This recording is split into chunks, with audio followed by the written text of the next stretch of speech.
Thank you, Lynn. Uh, didn't make it last week. I had Thanksgiving with my family, and the turkey took a little bit longer to cook, and I really could not do the radio show with my family there with me. They would not understand what I'd be talking about. And sometimes I don't even know what I'm talking about, and this might be one of those interviews or one of those days. I just wanted to mention that the next couple of Thursdays I'm going to be in Costa Rica with Diedrich Walsack. I'm going to volunteer over there for a couple of weeks. But I'm hoping that that doesn't change the fact that I can still do the show from her kitchen every time. All right. She makes her programs from her kitchen every time. Oh, can you kind of elaborate on that because I'm not getting it. I am Igor, who Sandra Bishop is, and what programs we talking about. She cooks while she is teaching. Okay. All righty. Okay. Uh, anyways, I'm hoping that all of the time functions um, right when there is maybe nothing going on in that hour over in Costa Rica. I'm not exactly sure how many hours ahead. Oh, I couldn't make it last week because you're busy cooking on the turkey. Oh, okay, I got it. Got it. Actually, it was my brother cooking cooking the turkey, and he hasn't cooked too many turkeys. So, anyways, thanks for the heads up, Sandra Bishop on Monday nights. I'll definitely tune in. But I'm hoping that in Costa Rica that I'll be able to not only do my show but maybe have the same as Mountain Time 7 p.m. Okay. So that's not bad. That's not bad. It's kind of late in the evening. Um, so hopefully I can even get Diedrich to sit in on maybe a couple of Q&A and or maybe even give him a whole hour. I don't know. Let's see what he feels like and hopefully that'll work out for everyone. But that is definitely the intent of what I'm going to be doing for everyone here that doesn't know who Diedrich Walsack is. He is a founder of a Choose Again center. He has two of them, one in Vancouver where he started. I think that's the main office, and then he has a center in Costa Rica. Um, and that is where I'm going to be volunteering. I think that's basically where he does most of his body of work. When he's not going all over the place, then that's where he resides. And so um, I'm not exactly sure what the volunteering entails over there, but I'm just willing to do whatever I can to be helpful. I know I'm going to be taking my video camera over there. Um, he had asked me to do that because I recorded him over in the Course of Miracles conference in New York, and we've been getting, I don't know, like 8,000 hits on that, and so uh, hopefully we can figure out what we can do on our recordings and make it so it could be helpful for everyone. He has a 6 step process, and so I'm thinking maybe elaborate on that. So um, anyways, but I'm just looking so looking forward to that and spending time over there. That 1 week I did in Florida with him just was right. It was right enough time where I was able to really be able to shift from the ego consciousness over to a consciousness of peace and non-judgment, and I was getting glimpses of it when I was there. So I'm hoping a couple of weeks over there will I can deepen the mind training of questioning uh, my feelings, my beliefs, doing the inquiry and doing the forgiveness process. And that's what his six-step process is basically is. It's a forgiveness process of forgiving, of self-forgiveness of yourself um, and everyone else. Actually, it's not really everyone else. It's all centers on you, forgiving yourself for what you're believing, and then also forgiving yourself for forgetting who you are in essence.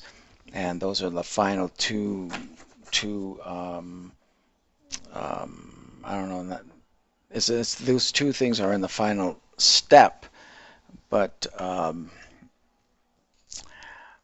they are incorporated into the final step. But those are the ones that stuck with me mostly when I left there, were those final two. The other ones, the first five, I can pretty much do them within a couple of seconds. But then the last two forgiveness steps are the ones for me that really count. That I really can make that move, that shift from the guilt of being me, and then forgetting who I am, and then get back on the discipline, get back on the program for them, and train my mind because it still wanders and still does the ego still does its thing. So um, in light, the last time I was on, we had the shootings in Paris. And so now this time we have the shootings in San Bernardino, which is close to Los Angeles and where I live. And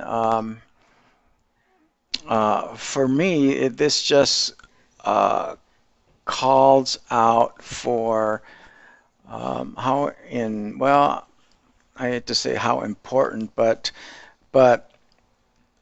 um, the shift that has got to be made in one's consciousness for this to for this kind of stuff to stop. And for me, I mean, I'm having a hard enough time just doing it for myself. And and I see all the suggestions of everything that we need to do to stop this violence and this killing, and which are, I would say, maybe band-aids or whatever, but um, it's it nothing is really going to effectively, truthfully happen un, unless it's a change of beliefs and change of beliefs of who we are, because we are separate. We are have a sense of separation right now at this juncture. And I could speak for myself at this juncture in my life, and it hasn't been too long since I finally uh, real or know. I was able to find out exactly what is the cause of all my discomfort, my problems, my any kind of problem that I have in my life is a sense of separation that I can attributed to. And even now, when I have that dialed in and I understand it, I still have got to integrate it into myself in and um, and as I'm finding out that it can't be integrated into my consciousness, my awareness with the ego mind. It has to be done in the Christ consciousness.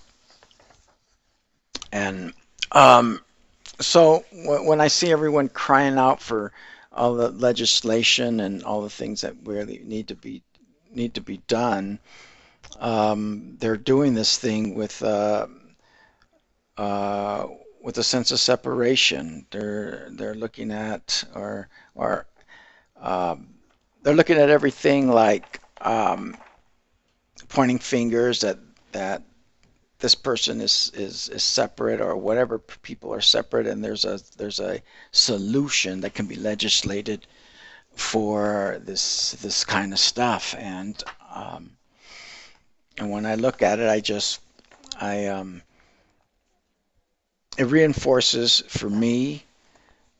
I can start talking about solutions when I myself have crossed that process, crossed that hurdle myself. I can't really offer, and this is just me talking. This is my point of view, and no one else's. I don't want to judge anybody else for doing their course. This is why we're here, and this is the only place that we can go. We can only go home. But this is part of the struggle, part of the unlearning process to find out who we really are. And so I don't offer any solutions to anyone about what's going on outside of just what is going on with me personally, which is I am in the process of um, of integrating the awareness into of getting rid of the sense of separation that and the separation never occurred, never was. I just have the sense that whole sense of it. So having said all that, and thinking about this a little bit, I just wanted to talk about one aspect of that sense of how that sense of separation expresses.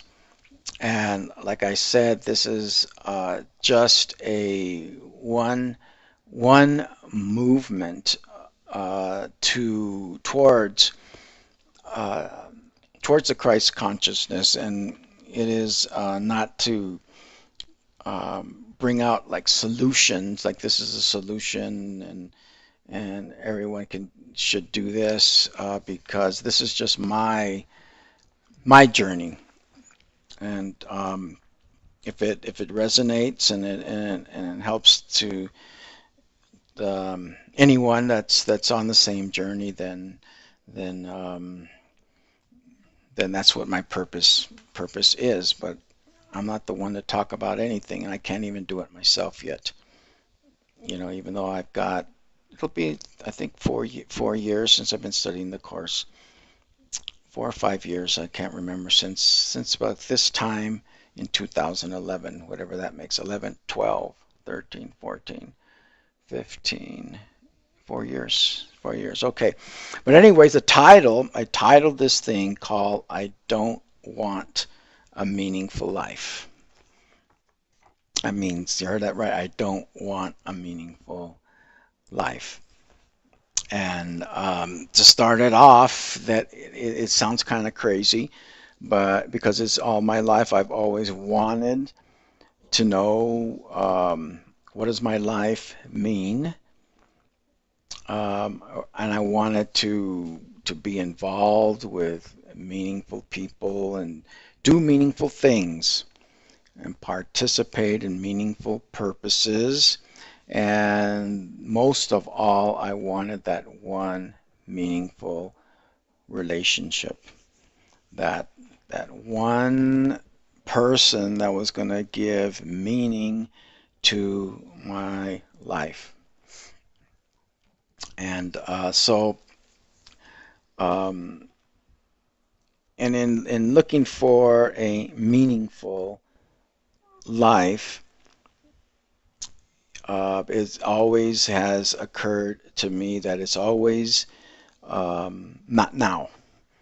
It was either in the past, or was either something that's coming in the future, but there has never has been peace in my life in the now. There was never that completeness and that oneness of love now. There's always a function of searching. It was searching for that meaning. And the way that I got the title for my talk is it is because the meaning that I give my world, though, of people, places, things, circumstances, you name it, religion, politics, relationships, giving meaning to those things in the world is what is really hindering myself from living a meaningful life, or a life that um, is meaningful in itself. That life is the meaning of of why I'm here, and life is the meaning of my life. And it is not anything that can be defined, because any time I give meaning to something, I am separating myself from it. Even the first lesson of the course goes something like, nothing I see means anything. So the course starts right off the bat in um, having us question what we have made up in our lives, question the meaning of the things that we have given um, attachment to or credibility to, uh, that we we live our lives for. We live our lives because of the meaning that we have learned from the world, uh, that we've learned from an experience as far as life and pain. Okay, this experience was painful, so I know the meaning of fire, not to put my hand inside the fire, because I'm going to get burned, and that is an experience that's super painful. Fire means danger in that particular instance. Uh, I've worked in the field as an electrician, and when you see, let's say, a wire that's just hanging there, you don't want to touch it because you're going to get a shock, which I've done, not really on purpose, but I've done that. So I know what the meaning of a dangling wire is, and so we can see that there are still, yes, some things that you want to know the meaning of, just for your own good. But um, that's not the kind of things that I wanted to address today. It's the meaning that my ego consciousness gives things. Like I said, people, places, things, circumstances, uh, and those things are embedded in me for my whole life, my 60 years on this earth, and um, these things are the beliefs that I live my life as, and everything that I have given meaning to comes from the point of view of it is separate from me, even down to what my thoughts are. My thoughts are separate from me. When I'm thinking, it's me. That's the awareness. My thoughts are the thoughts. The thoughts are not me. Even that right there was a pretty big step for me because I thought the thoughts were me, and I would these thoughts that I've had, some not being very well, I mean, I can't say some, but a lot. A lot of thoughts were attack thoughts, lustful thoughts, just a lot of thoughts that I defined as me, which really kept me in this condition of guilt. And my so as a consequence, my life was just uh, was one of where there really was not any redemption because right off the get-go, I did not deserve it. I didn't deserve love. Um, um, wasn't worthy of love. I was not worthy of anything because I knew who I really was. I had that deep, dark secret that I am evil person because I think evil things. So it was a very big step for me when I finally realized that no, my thoughts are just thoughts. They happen and they don't have anything to do with my identity of who I am in spirit. And spirit is the true identity that the course is leading me towards. And it's not the physical body mind that can take me to what I really want, to what I really am, and um, and I want peace, I want love, I want happiness, I want joy. You know, those are the things that I can say that I want, that are part of my awareness. I mean, I can um, know I want them because there have been glimpses there in my lifetime where I've had some, really good experiences. And all of these experiences that have taken place that are worthwhile for me, that I want more of, they don't take place in thinking, in the thinking mind or the ego consciousness. They take place when I am involved, so involved in what I'm doing that I'm not really even thinking about it. They happen in outside of the ego consciousness. They happen outside of thought. It's just like that. When you're a kid, you had a great day playing kickball or whatever you're doing, and everyone goes, "Oh man, we had so much fun. Let's plan it and do it again." And the story. The second time just is not the same as a spontaneous first time that just happens without thinking about it.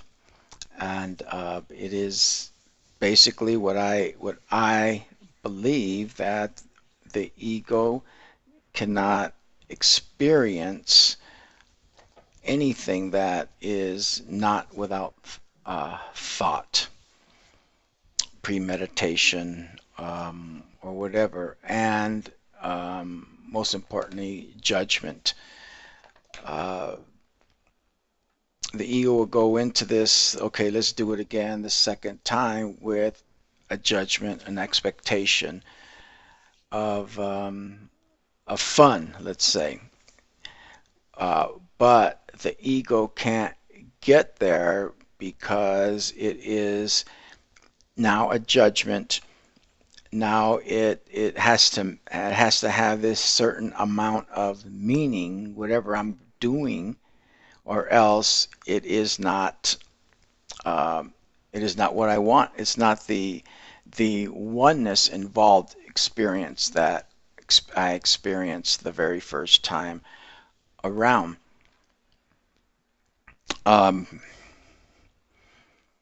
so when in my life, the meaning that I give to my experiences, soon as I define it, soon as I make it mean something, it'll never happen. It'll never happen again because uh, because the ego is, I'm going to be taking my ego with me, or vice versa, with me into an experience, and then I'm going to be expecting something outside of myself. I'm going to be expecting this experience, which is outside of me, to have that fulfillment in it. But what gave the experience the fulfillment was having the ego not involved in what I'm doing. The meaning that I'm giving, really beautiful experiences. Those are the things. The meaning is what is um, destroying the possibility of these things occurring again, destroying the spontaneity that gives life, um, or destroys the meaning of life is when I give meaning to things. Um, let's see here. So, having said that, in the ego or separate self consciousness, then there is no true expression or knowing of my true self. Uh, just what I was saying at the beginning about the shootings is, everyone's crying for peace. They want peace. They want stopping the violence. But as they are thinking about, we don't have peace, then that in itself, separating ourselves from that peace that way, we're never going to find it. We have to be who we are. We have to be that peace. We have to be in that place for it to exist. And it's um, in a way it gets discouraging for me, um, coming from that point of view. But I have to understand that it's a process, and how long it's going to take, who knows? I mean, this Earth has been here for a certain amount of time, and who knows how much longer before the this Earth, and like I really don't know that the separation of the tiny mad idea, did it happen before Earth, and we had separation on other planets or whatever. That's a whole another topic that I don't, I am I know nothing about, which is good. I throw some meaning on that, and then that one goes down the tubes. Um, so um, when I give something meaning, um, I, that separates the world, the life, from what it actually is, uh, which is which is everything. And as far as a spirit is concerned, as far as um, God is concerned, the in my life, what I am working on, in terms of the course in miracles, is to understand that I do have a choice on how I look at each situation, is how I judge it. And the course is so great because it will give me a whole lot of reasons and examples as to why I am doing these things, because it is a mind training. Sometimes I get the concept really good, and I think, oh yeah, I got it. But that one soon wears off. Some, I keep in mind more than others. But then it's like when I go back to it, it's not that effective anymore. So the course keeps reminding me and comes at me in different directions, different understanding, different examples, so I can keep getting it, so I can keep renewing the same thing, you know. Take a little drink of water, and it is with that mind training where the separation starts to break break down.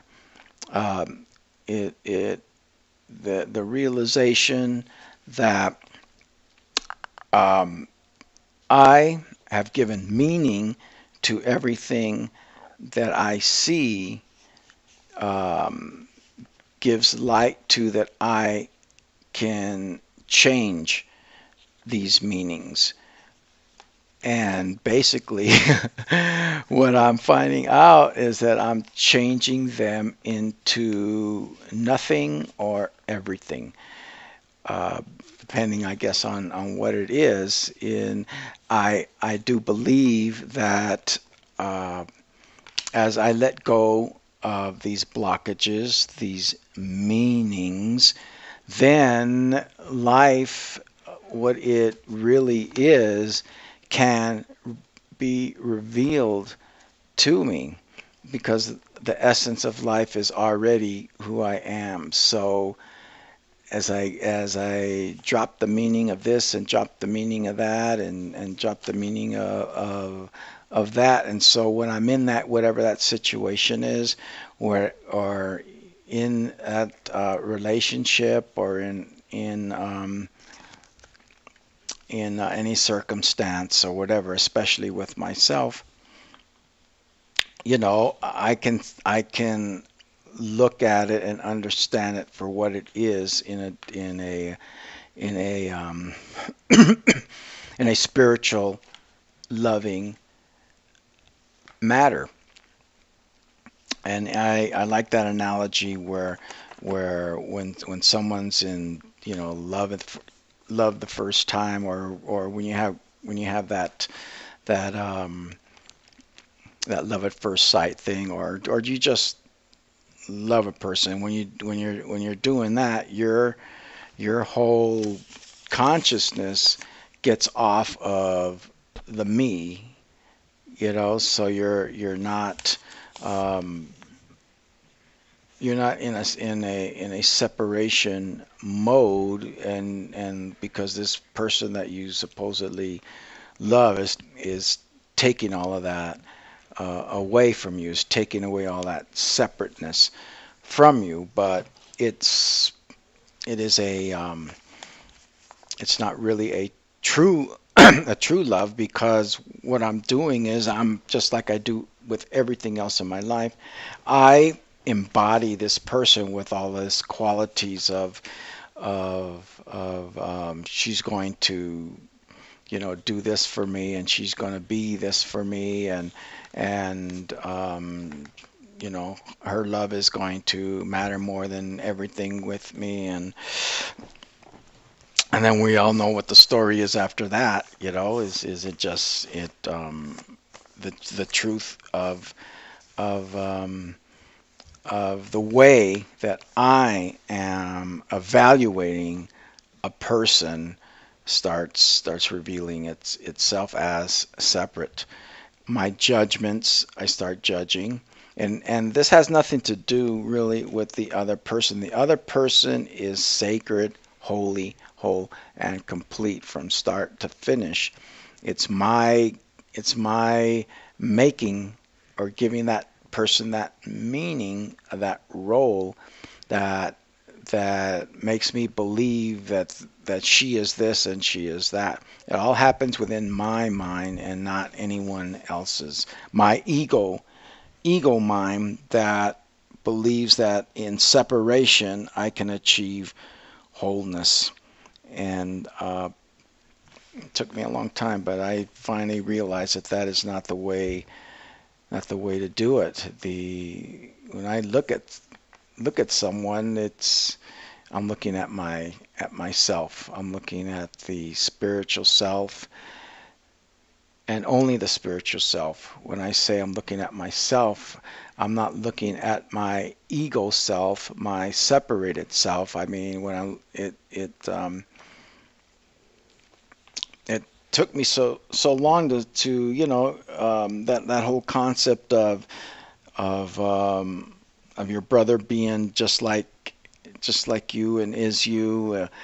But the ego doesn't understand that. No understanding. There's a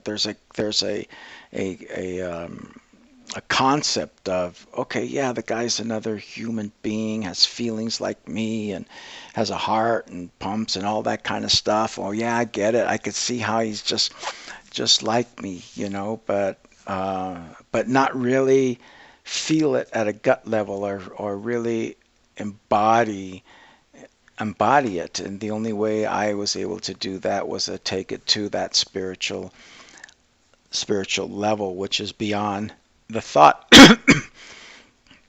which is beyond a concept.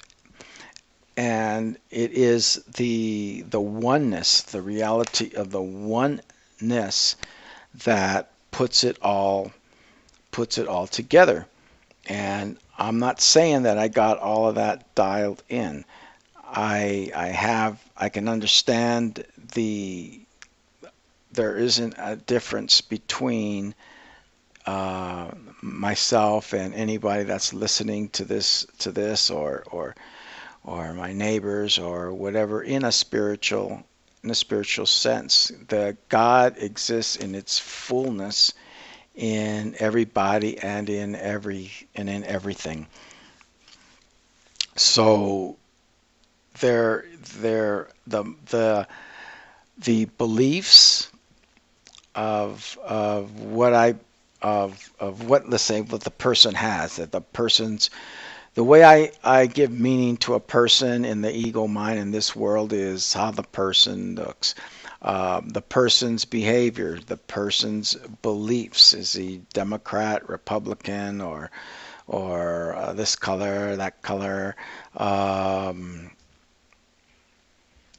all of those kind, like those blockages that I give to a person that blocks the reality of the spiritual reality of who this person is. This person is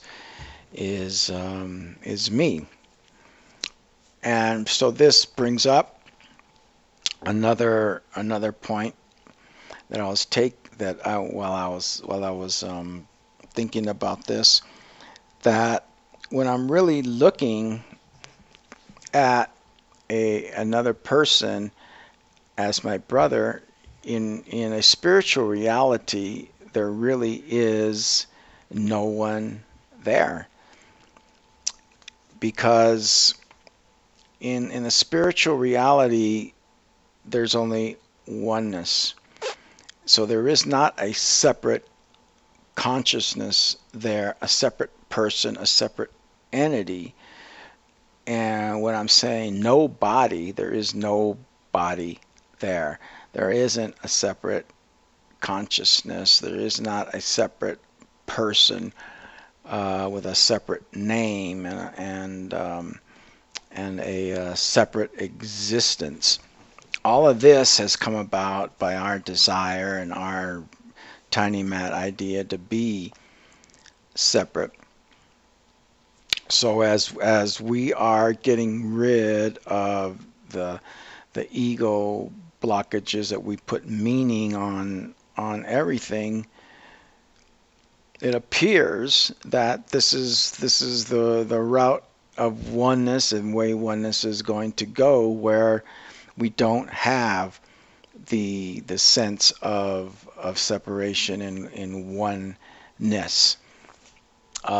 This is something that I have been kind of going over, because it's like the ego and me and where I'm at. Like, why can't I retain my oneness identity, and and still be one with God, and still have that individual consciousness. And maybe we do, and maybe we don't. And I haven't gotten to that point yet where I know it as, or realize it as that crystal clear. And so that could be a good reasons why I'm at where I'm at in my path. I haven't gotten to that understanding where that I do want to release myself from all attachments of being able to have a self, to have a self-awareness, to have a self-awareness of myself and everything in it, and dissolve into a oneness that I'm going to know nothing about. So myself, of what I know, is as an individual awareness, will not exist anymore. So that's I imagine that's maybe that is the purpose of the course, is that that oneness. But like I said, I don't know. I haven't gotten to that point yet. I do know this world that I've given meaning to is not what I really want. I don't want this meaningful world that I've given all this meaning to. I've had enough of it. It hasn't brought me anything that I really want on a long-term basis or consistent basis. There's the spontaneous um, um, occurrences that happen that give me just enough to understand that I don't what I don't want. Um, as far as the separation, and I can see well the shootings in San Bernardino that there was supposedly the cat went in and had some kind of argument. So, I have to assume that whatever the other person said, um, the shooter gave it some meaning, gave it a meaning that was impacted him so much that he went, got picked up some guns, and I understand, his wife uh, hopped in all the armor and everything, that jumps, whatever that kind of suit is or whatever, came in and started shooting it all up. And that's a meaningful life for you. You know that is when we give meaning to our lives like that. Then that's what we get. The whole ISIS, Al Qaeda thing, and this is just an example because it's really everybody's everything. They give meaning to the West are the devils. They exploit. They do this. They do that, and so that's the meaning.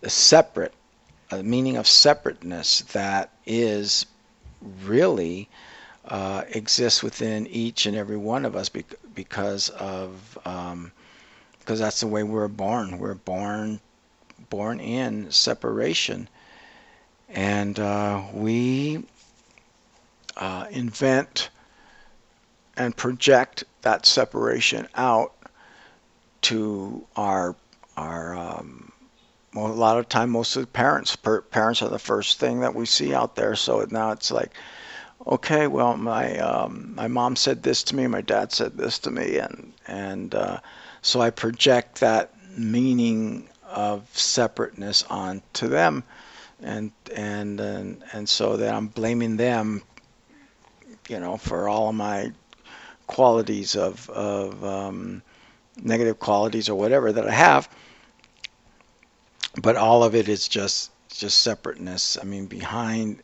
every discomfort, every conflict is separateness, but it's hidden in the meaning of a projection. It is hidden in politics, in religion, all of these things that we give meaning to for our sense of separation. Well, we don't call it a sense of separation. We call it evil. We call it the devil. We call it sin. In more worldly terms, we call it depression. We call it alcoholism. We call it a drug addict. We call it a criminal. That's why people are in jail. It is all like there's something wrong with them, and we go ahead and label them, and this is what this behavior means, and it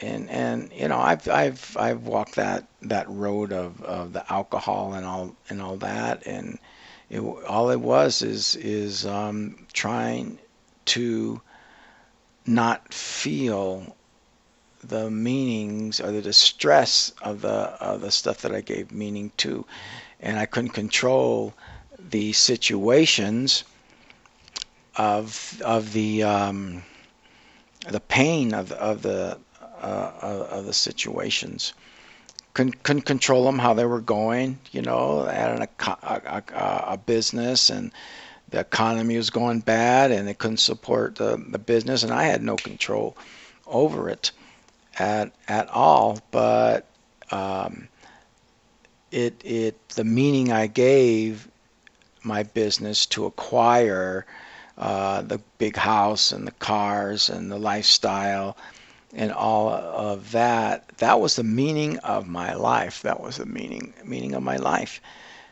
And so the meaning I gave that kind of lifestyle, uh, was just getting chipped away and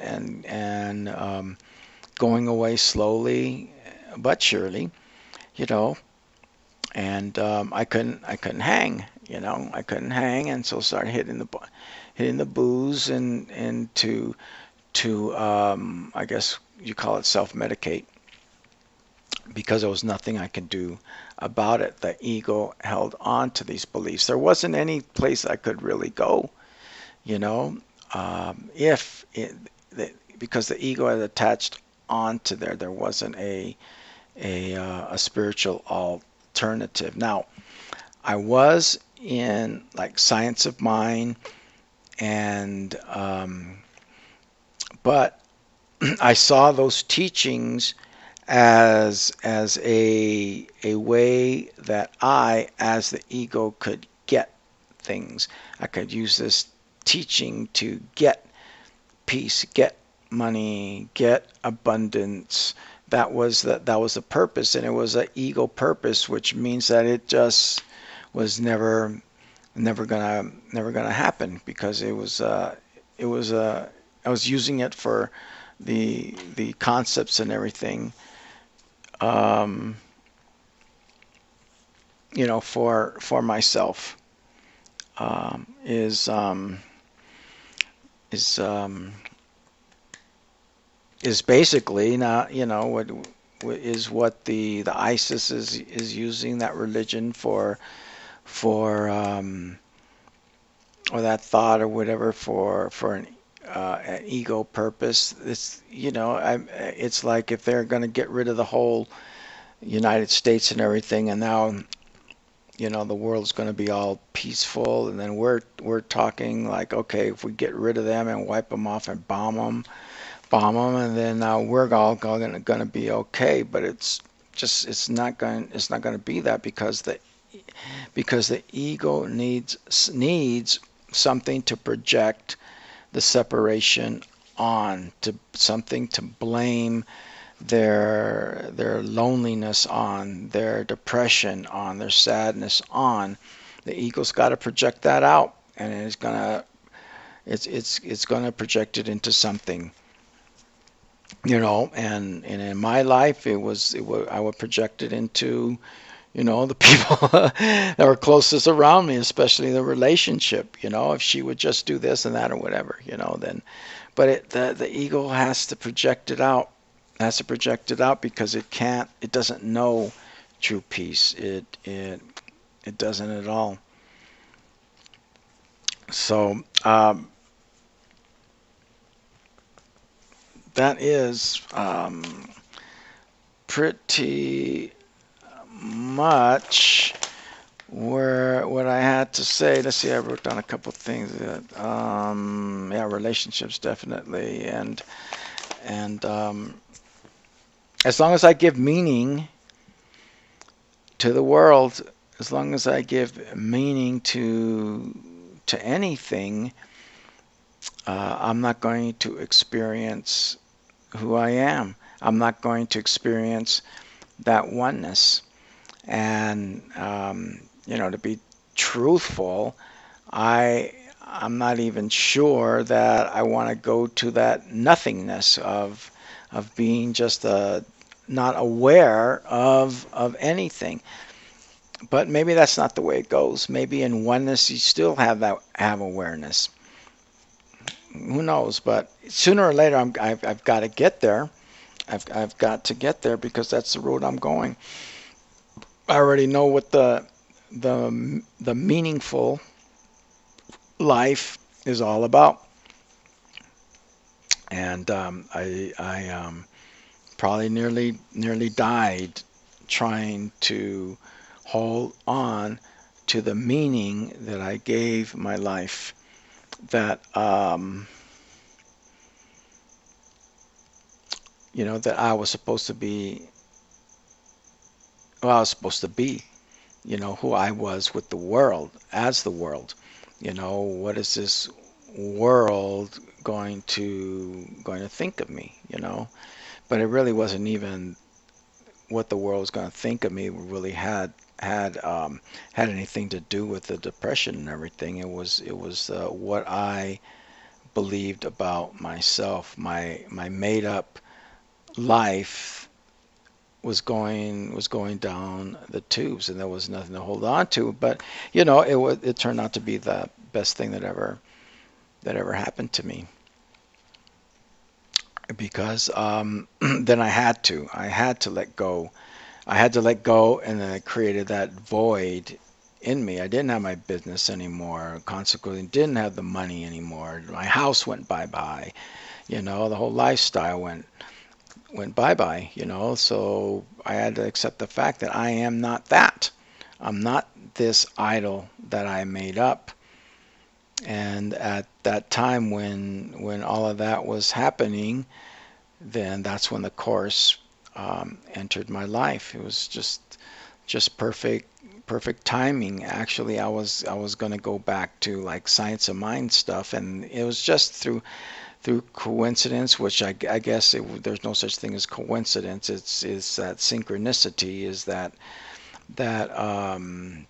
mixed in with some of the posts and everything was quotes from Course in Miracles, and they stood out, and I started going for it, and um, I just knew that I had to do this course, get the book, read it, and I can't even say I've read the whole thing yet. To me, it's just little by little, what's coming. But I am going to do the lessons differently this next year, starting in January. And I know I can start them anytime, but I want to start them in January. But I'm going to do them with the intent of just doing them and not trying to understand them. I've never done them that way, and from what I understand, that's the way to do them. Don't try to understand them, just do them. So, which makes sense, because as I understand them, then I give meaning to them. Then I lock them in. That, oh, this is what they're trying to do. This is just trying to say. So I lock in that meaning, and make could really the lesson could actually be to make a movement in my consciousness for something else, for a entirely different reason. And I lock in the meaning, and 3, 4 lessons down the road, I believe that it's not consistent, because I already made up my mind this is what it means, and so then I completely lose the lesson of the what I'm trying to learn, because I've already locked down what I believe that it's supposed to be. So the lesson of what it's trying to do, and intended for, it doesn't I don't allow it, because of the meaning that I have given the lessons before that. So I'm definitely going to be mindful this time around with these lessons, and really try to be mindful, and say, don't try to understand them. Don't lock down the meaning for this lesson or that lesson, because you're basically doing these lessons is because you don't know what they are, you know. Um, so it's kind of like foolish, really, kind of dumb to give meaning to the lesson, and so you close up all chances, or I close up all the chances of learning the lessons. My mind is closed once I give a lesson a meaning, you know, and same thing I believe with love or joy or happiness. Once I give a meaning to that and try to do things or try to be happy, like that song goes, be happy. You can't think your way to happiness, or at least I can't, or at least I haven't. I haven't yet. So, anyways, uh, I'm hoping to visit with everybody next Thursday. Um, and Lynn, I'll try to let you know. I'm sure Diedrich will let me communicate out there. Um, they sent me a client package, before going over there, and it said no laptops, no this, no that, or whatever. And I was going, holy smokes! So who knows? But anyways, I'm hoping that I can bring Diedrich and I can bring myself over next Thursday. So if I'm not here, then just know it did not work, and Diedrich just said no. So um, I am hoping to talk to everybody next week. And thank you, Lynn. I'm so grateful, grateful, grateful. Thank you, thank you.